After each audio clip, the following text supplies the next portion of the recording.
Okay, welcome back to Lenz Comic Corner Classic, that's known classic. This episode number 2558 and Doubleshot number 24452.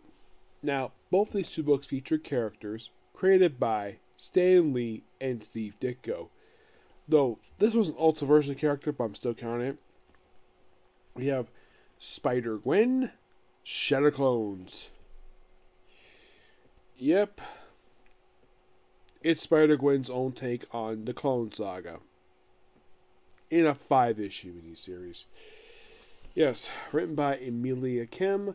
Artwork by Zach Klima and Gaffo. The story for this book is that Gwen thinks, oh, we have multiple Gwens now. And she seeks out Reed Richards, her universe Reed Richards, who's a 12-year-old black kid. That's how he is in the universe. Also, the fact that Jessica Drew in this universe is a guy. Sidney Moon is a villain. Yeah. So, it turns out she's got clones. Though they're augmented with the powers of the Sinister Six. And the first one she encounters is this one. Then she got her Sandman. There's also Rhino, Kraven the Hunter, Vulture. It's mostly with basically a combination of Clone Saga and Sinister Six. And it's also done by a woman named Lyra Bennett. Which, of course, she blames Gwen for the death of her husband. So, her response is to create clones. So, here she's like this world's version of Miles Warren. There is a version of Miles Warren here. But there was a former teacher, and he had no obsession over Gwen. Also, I think it's implied in this book that Gwen's identity is publicly known. In this book, I believe so. There's no Matt Murdock here. George Stacy's not in the book. He's basically off on the case, whatever. And this is kind of the same case, basically, where for this book, the book is really good. I gave the book roughly a 9 out of 10. The problem with the book is Marvel's thing of not giving her an ongoing series. She hasn't had one since the Ghost Spider series got canceled after only 10 issues. Yeah, this is something that I have argued for a long time. It's just that I think Marvel, this is my honest opinion, I think Marvel has no faith in her having an ongoing series ever since the cancellation of Ghost Spider. I think because people didn't like the whole concept of the Ghost Spider title, they thought that changing her name was complete ridiculousness. That from Mars, this is just my personal theory, I think Marvel, higher-ups Marvel, think people have lost faith in having a Spider-Gwen ongoing series. So, they put out these miniseries instead of an ongoing. Excuse me. It's kind of the same thing with Spider-Man 2099, despite the fact he's still very popular. And as far as I can tell for that one, unlike in the case so have a Ghost Spider, where people are not have a name change, Spider-Man 2099 is a good title. And this is the one along with this one should be ongoing. But no, we have Amazing Spider-Man, we have Spider-Boy, we have Miles Morales, we got Venom, we got Carnage, and that's it. There's not even a Spider-Woman ongoing. There's a miniseries, not ongoing. Alright, next up is another Steve Ditko character. This one's created by Steve Ditko, by the way, not Stan Lee. This is The Question.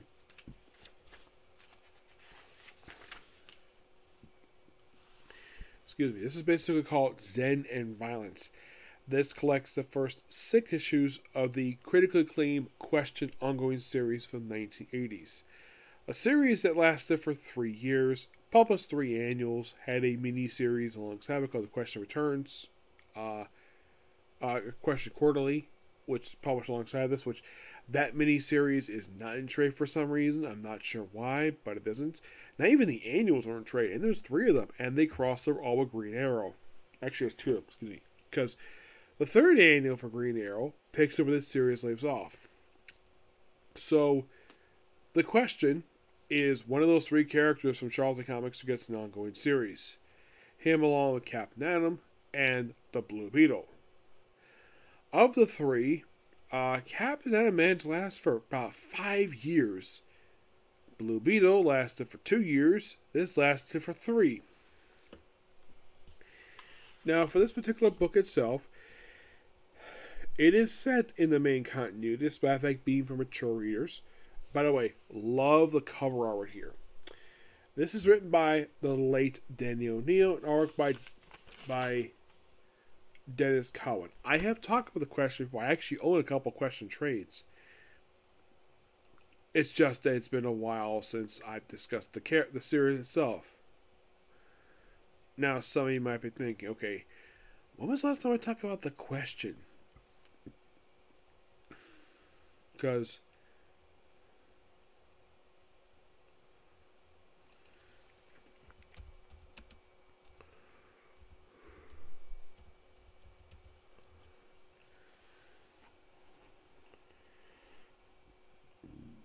excuse me, yes, I've actually talked about Volume 4 and Volume 5 of the trade series.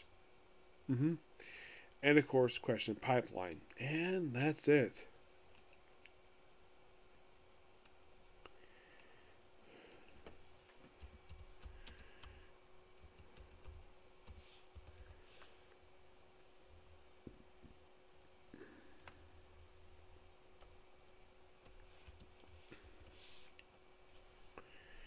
Yeah. By the way, the Question, like I mentioned before, this is Vic Sage, not Renee Montoya. Vic Sage, the original version of the character. Yep. And okay, so there is an omnibus that does collect the annuals. Yes. So there's 2 omnibus books. I might discuss basically stuff on those things in the future. Yes, I'm not sure why they were collected originally in these trades here, but there's that. So basically in this book, by the way, there's also a couple other books here. Basically, I'll discuss basically what's left after this book here. So mostly put, book starts out with the Question. You see he's beating up some guy, and then he meets you see Lady Shiva here. Excuse me. By the way, when the book started, they established his real name as Charles Victor Sanchez. So I think he's also called Vic Sage as well. So his whole thing is he wears a suit and he wears this skin mask over his face. They do show one of these issues what he actually what's on the other side. Basically, it's like a little goggle, a little breather, so he actually can breathe. So he's also a reporter, reporting on stuff here. We also have this elder guy who's like, "Oh, she's beautiful," like a reporter. Yep, and here it is. Here's that particular thing here. That's the secret behind the skin mask, which he keeps in a belt buckle on his belt. Yep. As I would know most of the Question deals with here. Then he runs into Lady Shiva at the end of the first issue. Yep. He's like, "Do you have versatile combat?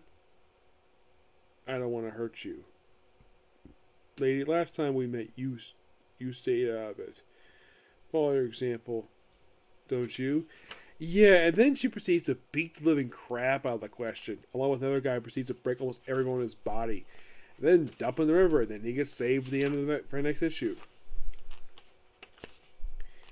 Yes. And he's also a person in Asia. Also Batman is here as well. Yeah, so Batman briefly talks to him.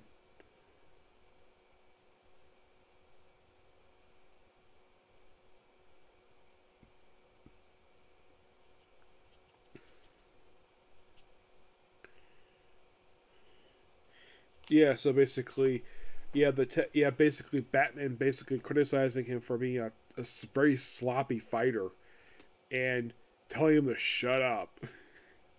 And by the way, this is all Danny O'Neill's writing here.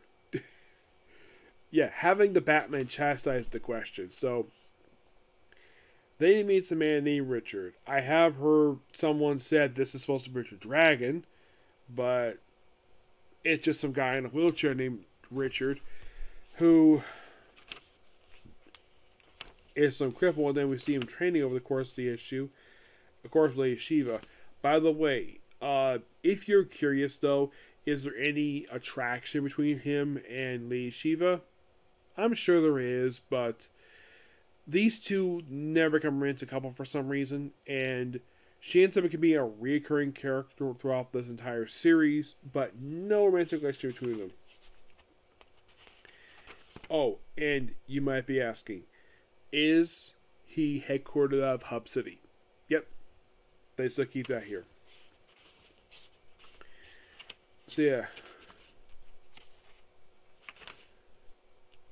we see very different mature stuff going on here.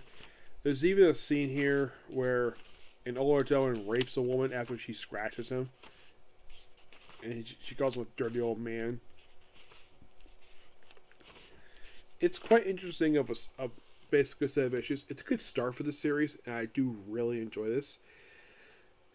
I give this book roughly a 9 out of 10. I would give it a 10, but it's a very mature book.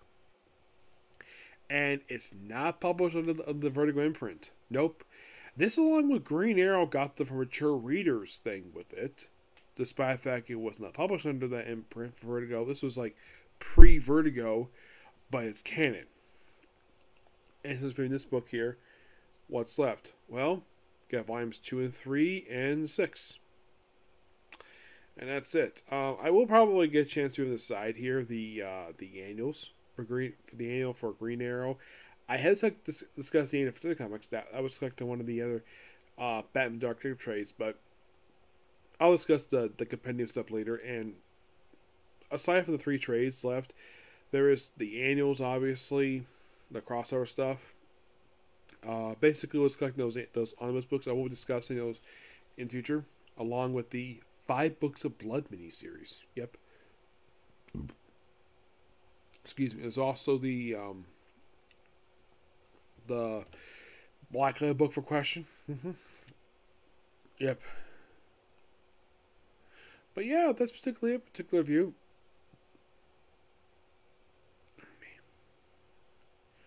So, see you all tomorrow